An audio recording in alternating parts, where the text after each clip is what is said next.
Hello everyone and welcome to the Deeply Renegade podcast. My name is Molly, also known as the Deeply Renegade. I'd like to welcome you guys to episode 63. Today is Sunday, October 2nd, 2014, and it's a little bit chilly out here, which is funny. I think at this point, I know for sure now that the trees are probably changing color. So I spent like 3 weeks there being like, is it? Is it not? But it appears that fall has come to Dallas and maybe the leaves will start falling by Thanksgiving. It's definitely one of the slowest falls I've ever experienced. But it's really nice to have the hot coffee today because brr!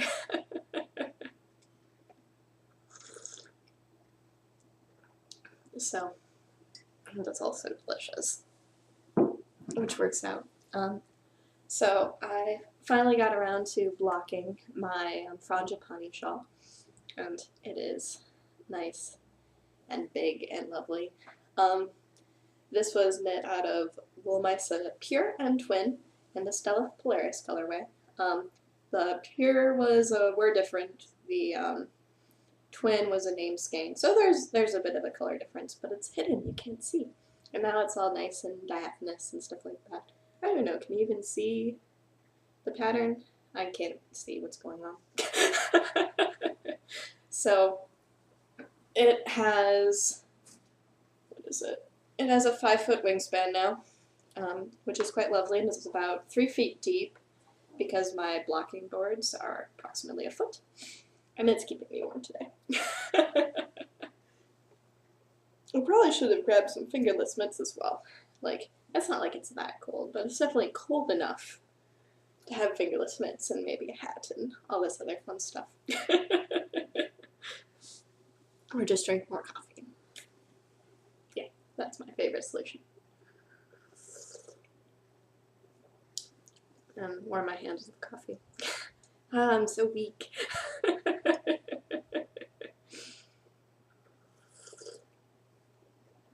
So the knitting I've accomplished this week isn't super duper exciting. I haven't cast on anything new, but I am still working on my grandpa's socks.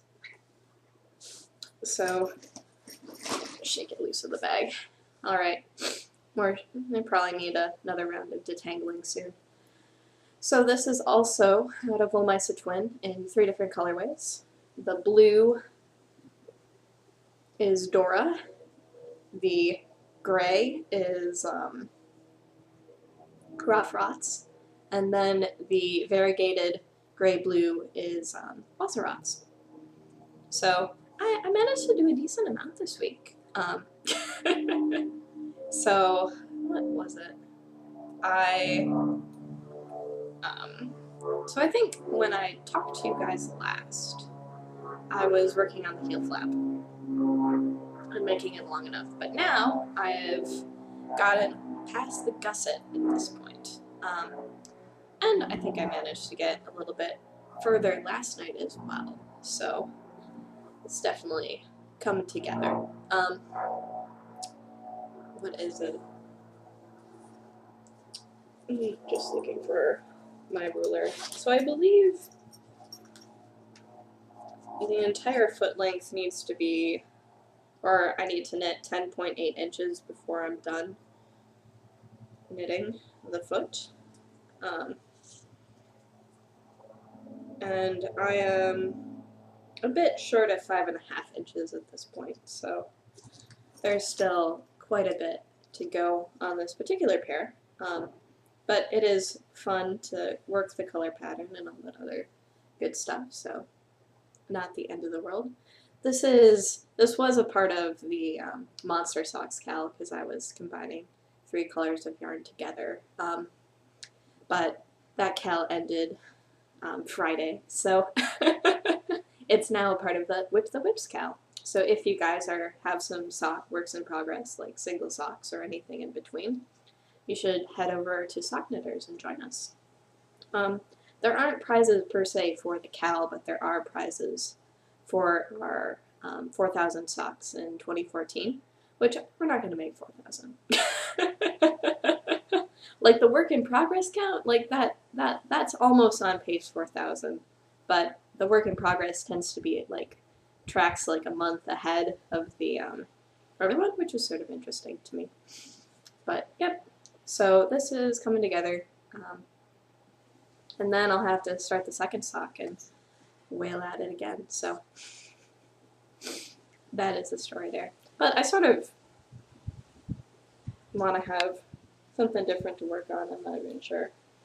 Or I'm heading into a sweater mood, and since the move, I haven't been able to find my big box of delightful worsted weight sweaters. So I really want to know where those are, because I really want to wear a sweater. But it is hard to wear a sweater if you do not know where they are packed.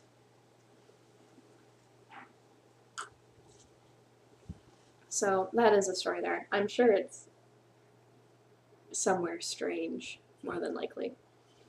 Because, what was it? It was the case where you had to move, we had boxes that were in the appropriate rooms, but then all those boxes got moved in order to take pictures for the house to put it on the market, so that there were pictures of the house with stuff in it. And I think the sweaters got moved to a surprising room. So who knows where they are, but I really would like to find them.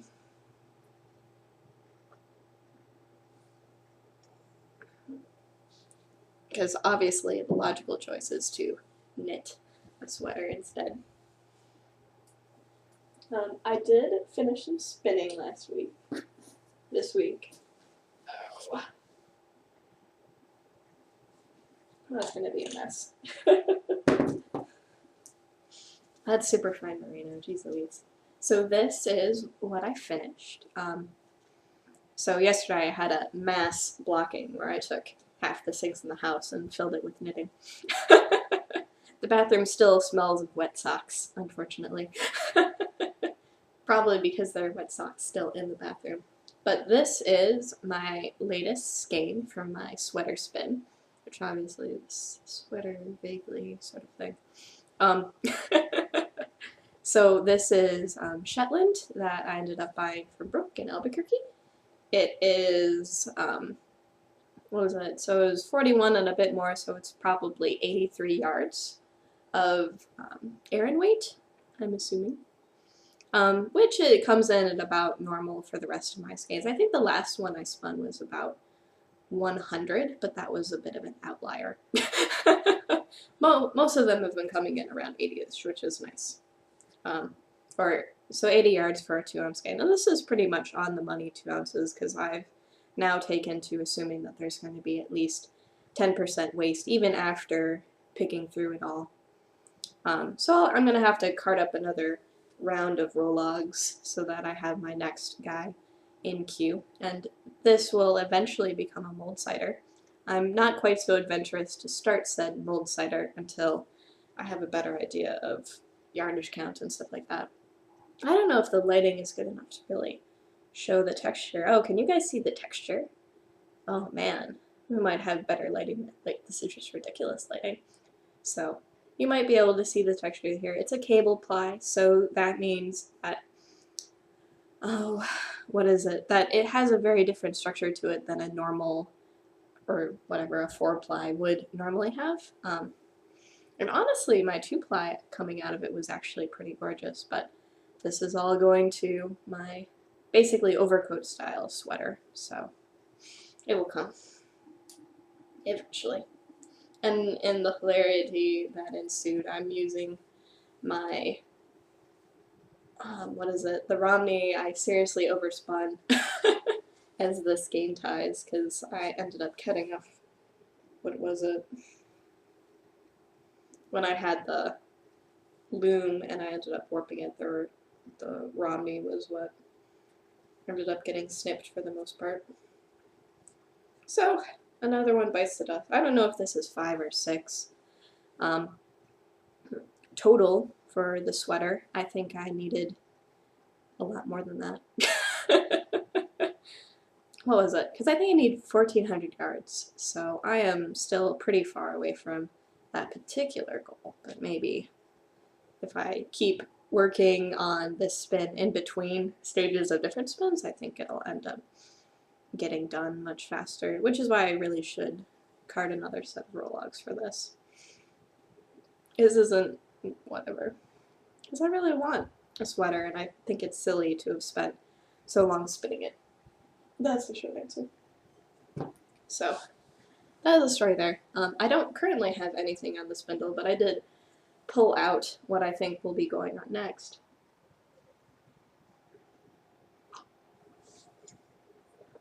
So since I finished that skein, I figured it was time to pull out the Redfish Dye Works merino silk, but oh, it just wants to stick to all of the things. The superfine merino. Like, I don't know, can you see like the fiber that's stuck onto my bag? It's just sort of just wants to, oh wait, there we go. It just sort of wants to glump on wherever. So, yeah, it looks like that might have been spun once. So, for whatever reason, those little teeny weeny metallic threads in my bag just really want to catch on it. So this is probably what's going on next. It'll be going on my Chuck Bennett spindle. And I probably need to rebend that hook again or something. Oh, we pulled it out.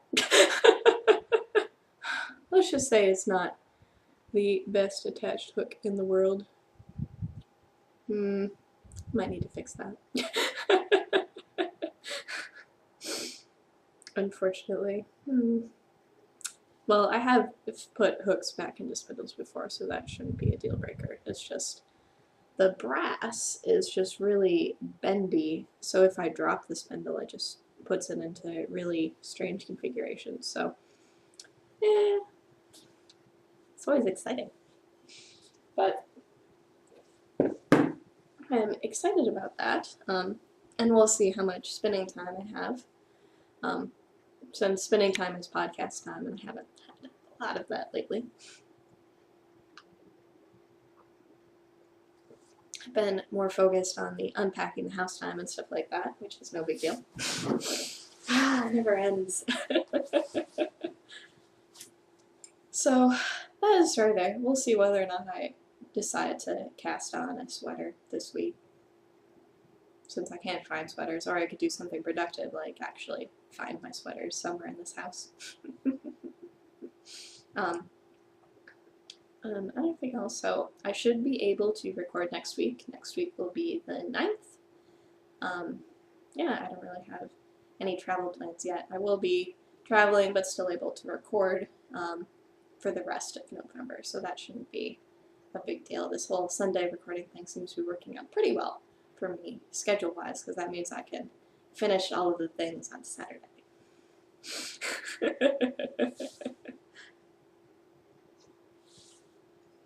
Is there anything else I need to share with you guys? So, I think that's it. So I hope you guys all have a fantastic week, and it's full of knitting, because that's always fun. So, take care, guys. Bye-bye.